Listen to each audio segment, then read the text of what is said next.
Parce que ce mouvement avait fait déjà l'effet au temps de Houphouët-Boigny. Quand nous écoutons les commentaires, sinon les témoignages de comment Houphouët-Boigny avait engendré une servante gouvernante dans sa résidence à l'époque de son règne, de son vivant, cette gouvernante-là, qui est israélite en question, qui a provoqué une tension haute par la convoitise, par la jalousie, et a livré la Côte d'Ivoire dans un tourment total jusqu'à aujourd'hui, où les autorités, les hommes, les saints n'arrivent pas à s'en sortir la tête haute. Je suis vraiment douloureuse, moi, en tant que spirituelle, de constater encore que nos autorités de la Côte d'Ivoire, source de bénédiction pour l'Afrique, pays des anges, ne s'est pas rendu compte qu'il doit se méfier désormais à partir que l'ancienne histoire a impacté le pays dans un sens négatif de guerre pendant plus de 20 ans.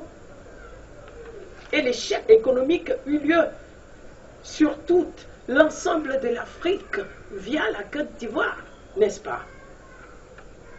Et si cela ne nous est pas amené à nous ranger dans notre position de justice pour faire de mieux, je suis très désolée. Je suis très désolée. Les mots me manquent. Les mots réels me manquent pour qualifier ce qui se passe en Côte d'Ivoire actuellement. Écoutez, je suis à mon poste, comme Habakkuk l'a dit. Je veille sur chaque mouvement. La Bible dit dans le livre de Matthieu chapitre 6, verset 6 à 8.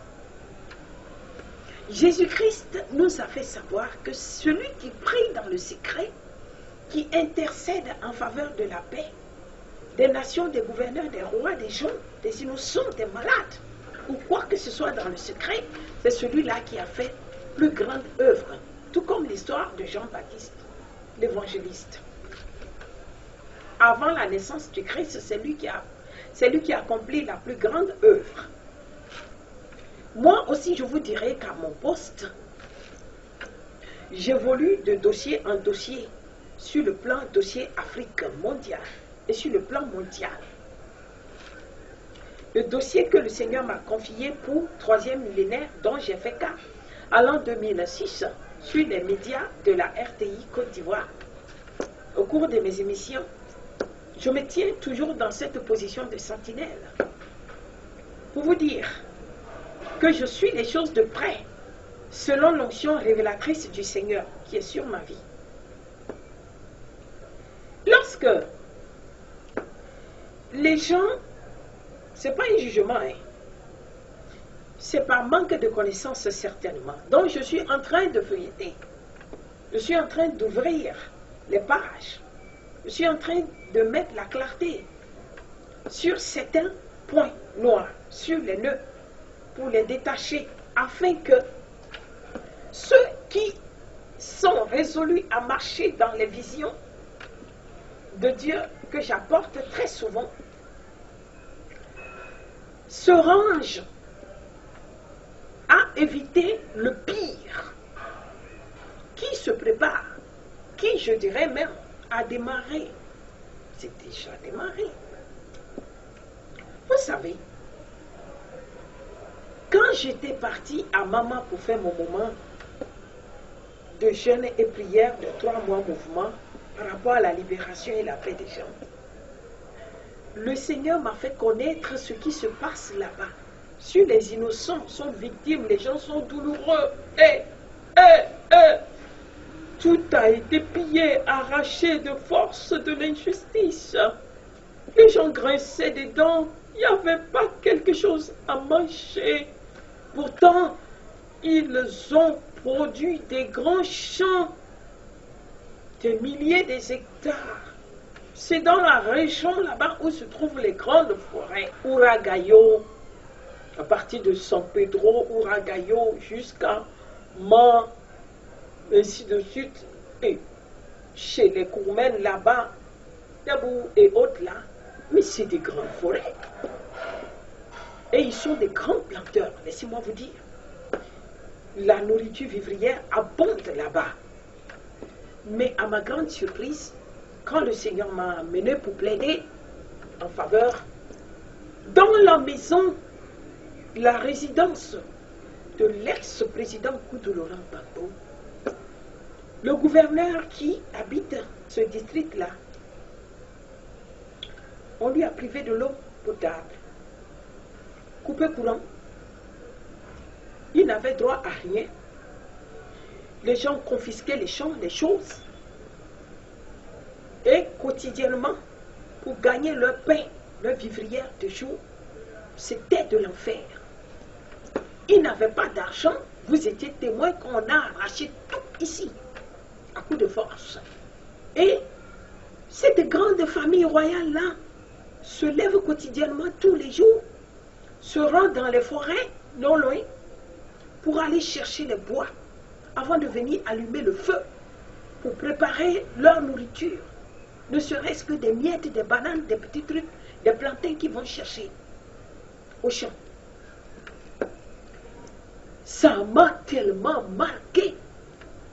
J'étais si douloureuse, peineuse, de voir une grande maison royale, présidentielle, comme ça. Mais, comme l'apôtre Paul l'a dit, le Seigneur nous a préparés à s'adapter à tout terrain.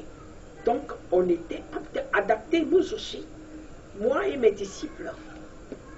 Quotidiennement, tous les jours, certains de mes disciples partaient dans les forêts, aussi au champ, qu'ils ne connaissaient pas avant.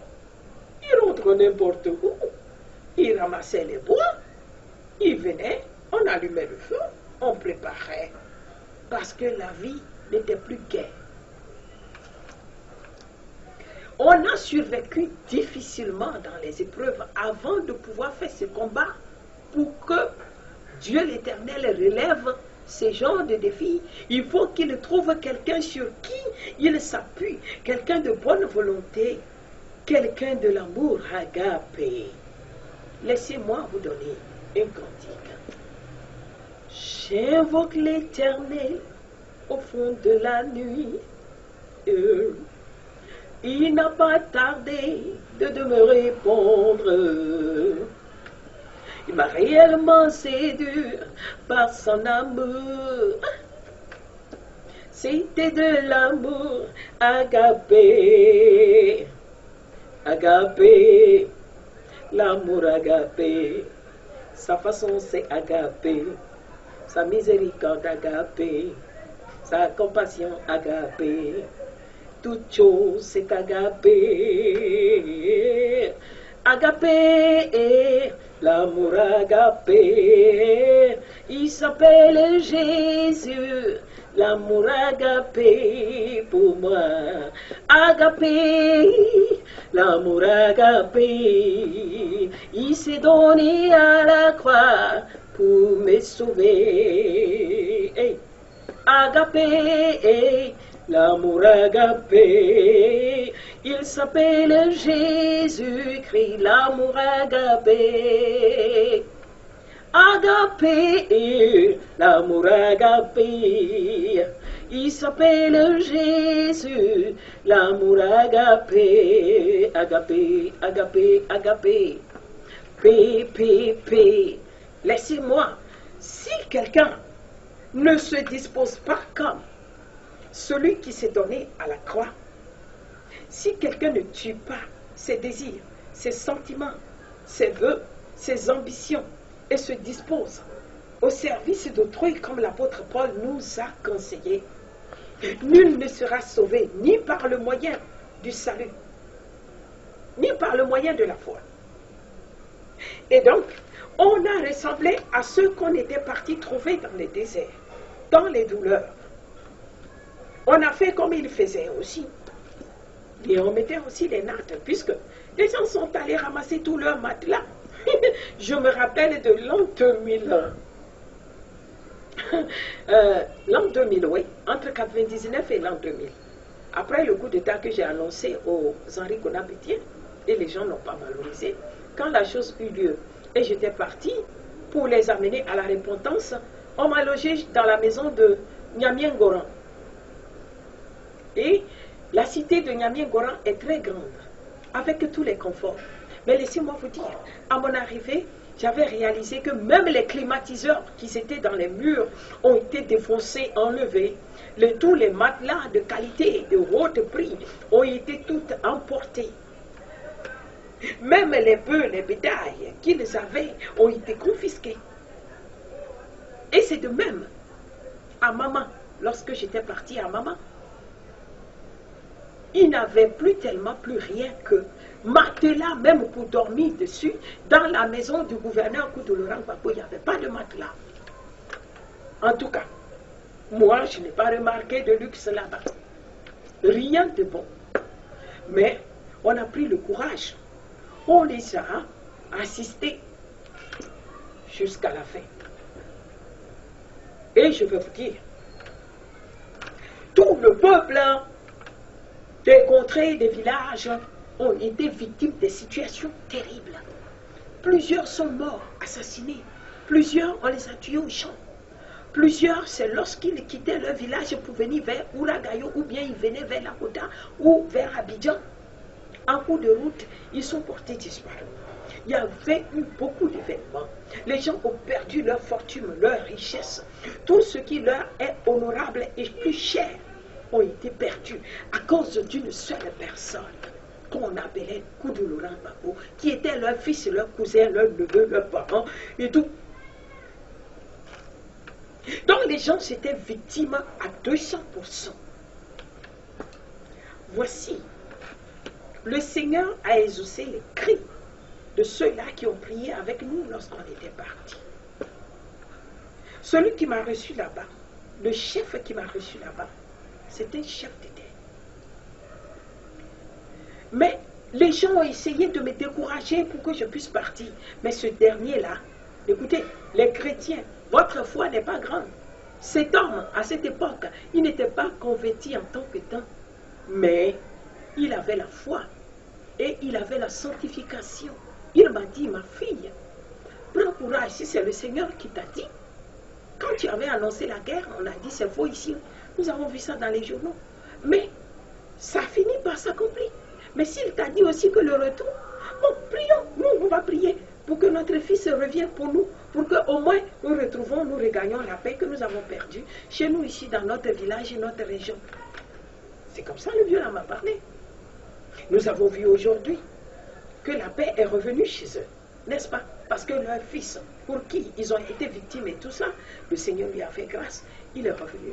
Mais permettez-moi de vous dire, les anciens, les vieux, ne regardez pas seulement vos enfants poser des actes qui vont vous condamner à une autre dimension de la souffrance, je vous annonce. C'est que quand les gens sont revenus, nous avons constaté que les tentations ont fait que, comme il y avait un plan de reculer cet homme depuis longtemps parce qu'il est devenu un élément gênant pour la société de la place, qu'est-ce qu'ils ont fait? L'arrestation qui a eu lieu où toutes les autorités, les ministres ont été même arrêtés dans les autres nations, voire même dans la nation togolaise là-bas. D'autres personnes qui sont proches de Gbagbo n'ont pas été arrêtées. Et elles autres étaient en liberté. Et lorsque Gbagbo était en prison, lorsque les gens comme nous, dans les gémissements, les douleurs, les pleurs, les peines, nous avons annoncé que Dieu va le libérer, nous prions. Rapidement, ils se sont saisis de ces évangiles et ils ont créé des contrefaçons pour le flatter en prison. On amène les prophètes et les prophétesses qui n'ont pas reçu la vision, qui n'ont pas déclaré des choses, qui n'ont pas reçu la clé d'ouvrir le ciel par rapport à ces événements de libération. Et on les a manigancés pour leur donner accès facile à... Ce qui vient de démarrer comme mouvement par le canal de ce gouverneur, vous l'avez vu. Vous m'avez entendu toujours déclarer des choses comme ça, n'est-ce pas? Mais, quelque chose cloche, les enfants de Dieu. Je suis à mon poste. Vous savez, quand il y a un avion Avion Concorde présidentiel ou avion civil. Il y a certainement des techniciens qui sont en bas de cet avion, dans un état vraiment pas agréable, et qui œuvrent afin que l'avion soit en bon état. Pour filer, pour transporter les passagers à bon port, il faut que d'autres soient toujours en souffrant dans les tenues sales, les vêtements pas agréables à voir, badigeonnés de n'importe quoi, de carbure noir et tout ça. C'est ce que moi, ma personne, c'est ce que je constitue à mon poste. N'est-ce pas? Vous ne le savez pas, mais permettez-moi de vous le déclarer, les gouverneurs. Les hommes votent, les riches, les femmes dignes.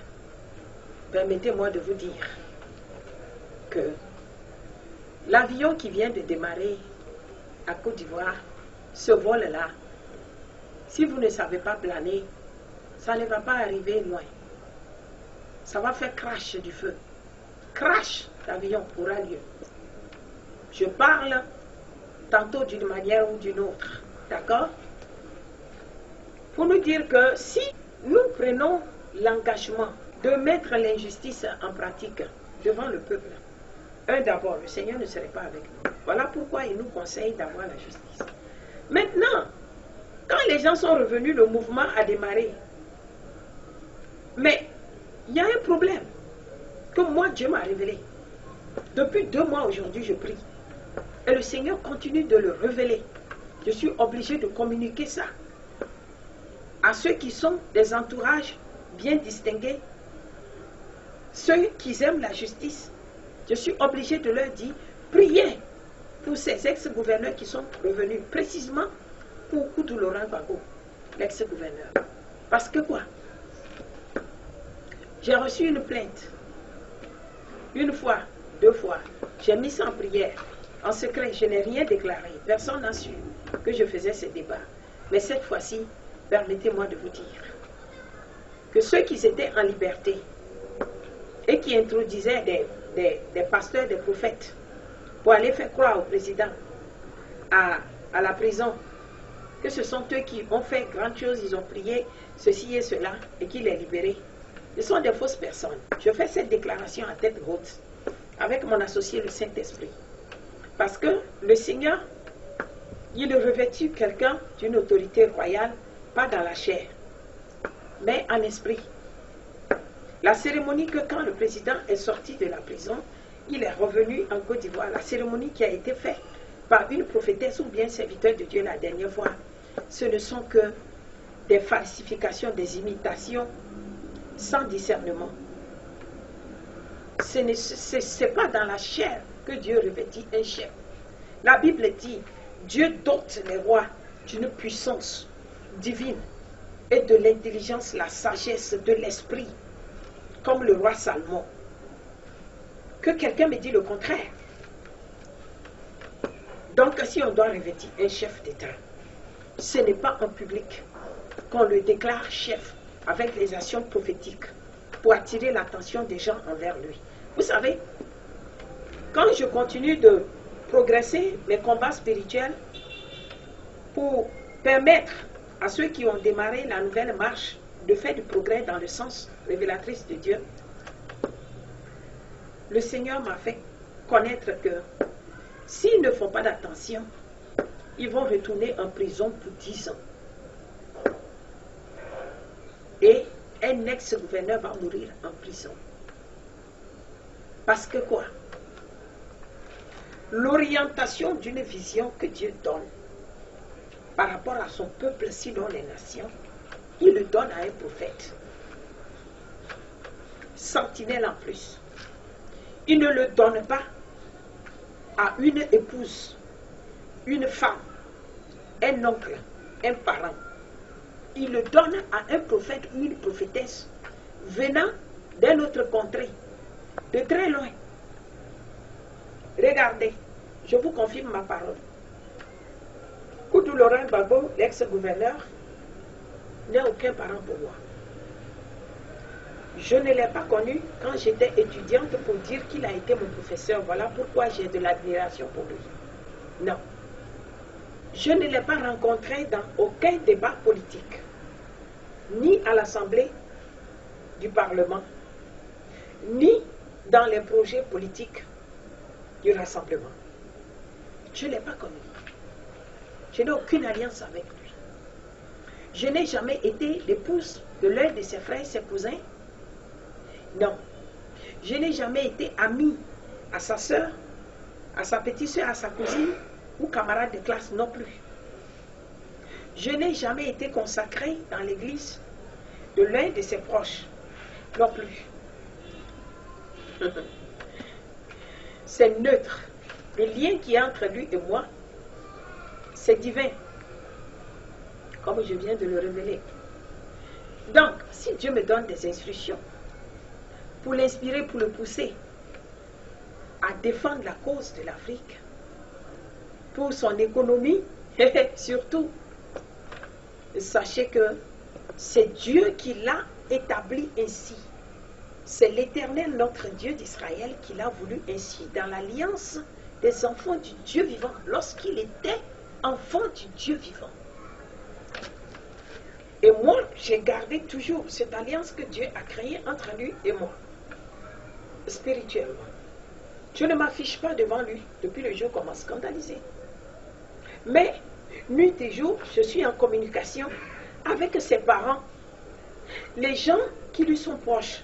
Je partage chaque événement, mauvaise, malheureuse, que ce soit des attentats, que ce soit des œuvres meurtrières, assassinats ou quoi que ce soit. Donc le lien qui nous lie, selon l'Esprit de Dieu, me permet de progresser. Et j'appelle très souvent. Je fais très souvent des signes à ses parents, c'est mon devoir, de faire connaître le mal. Et on prie pour bouleverser ça, pour que la paix soit aux gens qui sont dans le pays, sur l'étendue du territoire ou dans leur région. Je suis obligée de partager mes sujets de prière pour que les gens prient et non pour faire la guerre. Voilà pourquoi je ne sors pas chaque fois pour dire Dieu a dit ceci, Dieu a dit cela. Mais voici, quelque chose va se passer pendant que moi je suis à mon poste en train d'intercéder. La dernière fois, avant son voyage sur l'Europe, c'est moi qui l'avais reçu. Et automatiquement, j'ai appelé les parents pour dire, votre fils va voyager. Mais à son retour, les gens vont préparer un coup pour l'abattre. Si on n'arrive pas à l'abattre, si l'avion n'est pas explosé à l'aéroport, c'est que le système de virus Covid-19 serait en action, autrement, pour ôter la vie à tous les piliers de son parti politique qu'il vient de créer, de nouveau. Et le congrès même n'aura pas lieu. J'ai signalé ça. J'ai donné des ordres solennels à mes disciples et ceux qui sont dans la zone là-bas. Et ils l'ont mis en prière. Et on avait connecté ensemble dans le Seigneur. On a prié. Si bien que il a été au courant. Avant de revenir, il a pris ses mesures. Et à son retour aussi, tout ce qui devait se dérouler, le Seigneur m'a révélé tout. C'est pour ne pas que le pays soit en guerre. Écoutez, Dieu n'est pas fou. Quand il y a des conflits entre deux camps adverses, les innocents tombent. Donc moi, je joue mon rôle fidèlement. Mais pendant que nous jouons ce rôle, quand depuis de vivrières, des attitudes, de l'argent ou de finances ou quoi que ce soit, dans le milieu des agriculteurs, les planteurs et dans les grandes régions de la Côte d'Ivoire. Mais automatiquement, j'ai envoyé ça en communication. Et la campagne a été lancée. Vous tous, vous avez vu qu'on a lancé ce genre de campagne pour lui. Et les gens sont en train de le soutenir. Les gens sont en train de lui apporter leur aide. Je reçois avec précision et directive du Seigneur. Donc quand j'ai communiqué, on a touché l'homme qu'on doit toucher près de lui. Et la personne a lancé la campagne en Côte d'Ivoire. 1 mois et demi, presque 2 mois aujourd'hui, quand le Seigneur m'avait dit de parler à son entourage, ses parents, pour qu'on lui lance une campagne de donation.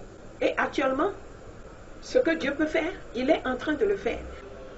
Donc, quand moi je reçois de la part de Dieu que l'insécurité plane, que quelque chose se prépare pour mettre la confusion dans le pays, mais je communique à ceux qui l'entourent, à ceux qui sont sensibles à ces cris.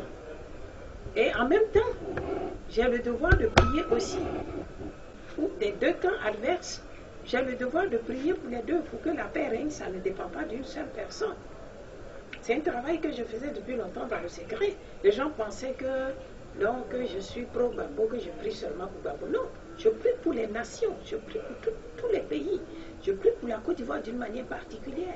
La preuve est que le moment où moi j'ai commencé à faire mes programmes, le président Gbagbo n'était pas encore au pouvoir. Vous voyez, non? Ça fait la différence. J'ai fait la prophétie, là, pour la toute première fois. C'était Henri Konan Bédié qui était au pouvoir. Vous voyez un peu? Donc, ne blasphémez pas. Je suis à mon poste. Chaque fois qu'un événement, quelque chose vient troubler la paix des fils du pays, le Seigneur me dérange, il me trouble. Et quand j'appelle, mais ce qui m'a beaucoup marqué, j'ai reçu des sujets de prière, ça fait 3 jours aujourd'hui. Nous sommes à la date de le 10 novembre. À la date du 7 et le 8, j'ai reçu des sujets de prière venant de maman dans le village de Goudou Laurent Gbagbo, l'ex-président. Comme quoi, celui que j'ai chargé de la commission pour lancer une campagne de soutien quelconque en sa faveur dans les régions, dans les départements et partout, pour l'aider dans ce qu'il fait. Ce jeune homme-là, c'est un berger. C'est quelqu'un qui était dans la famille, qui travaillait depuis le temps de papa de Gbagbo. Depuis 1995, qu'il a été embauché à travailler. Ça veut dire bien avant que le président Koudou Gbagbo ne soit au pouvoir. Mais c'est le jeune homme-là qu'aujourd'hui, que moi, j'ai passé par lui pour véhiculer un message si précieux, si avantageux pour tous les Ivoiriens et tous les Africains. Parce que si on l'aide dans ce qu'il fait, quand la paix va revenir, le pays sera restauré. Vous ne pensez pas que même le président Alassane Ouattara qui est là aujourd'hui ne va pas jouir des fruits de la paix? Bédié, ex-gouverneur, ne va pas jouir du fruit de la paix? Ce n'est pas lui qui disait la dernière fois que depuis que la Côte d'Ivoire a commencé la guerre, depuis ces 25 années-là, il y a eu échec sur le plan production vivrière. Il n'a pas dit ça, j'ai suivi son commentaire. Moi, j'étais parti faire des programmes là-bas à Daoukro dans les années l'an 2002 et 2003 pour consacrer leur département là par rapport à la production agricole. Lorsque la guerre devait démarrer, le Seigneur m'a envoyé là-bas. Ça a démarré même. C'était en pleine guerre. J'étais allé faire mon programme. La première fois, ils ne m'ont pas accepté. Ils m'ont chassé, ils m'ont saboté. Mais la deuxième fois, la guerre avait démarré. C'était en l'an 2003 que j'ai fait mon programme au centre culturel là-bas. Après, j'étais allé faire ça au camp militaire républicain. 2 fois. Mais laissez-moi vous dire,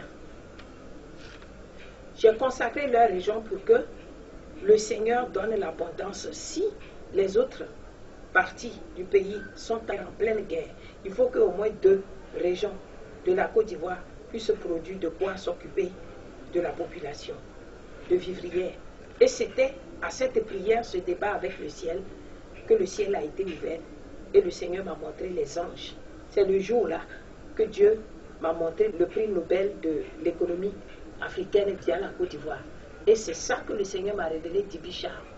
Laissez-moi vous dire, c'est à cette époque-là, j'ai consacré leur région et leur temps pour faire de mieux dans la guerre. Et 1 an après, vous avez vu qu'ils ont remporté le prix Nobel de l'agriculture. C'est dans la même année-là que D'Ibi Charles a remporté le prix Nobel de l'économie, dont j'ai fait cas. Vous voyez, non? Je suis à tout terrain. Je procure la paix selon que Dieu m'a chargé pour son peuple.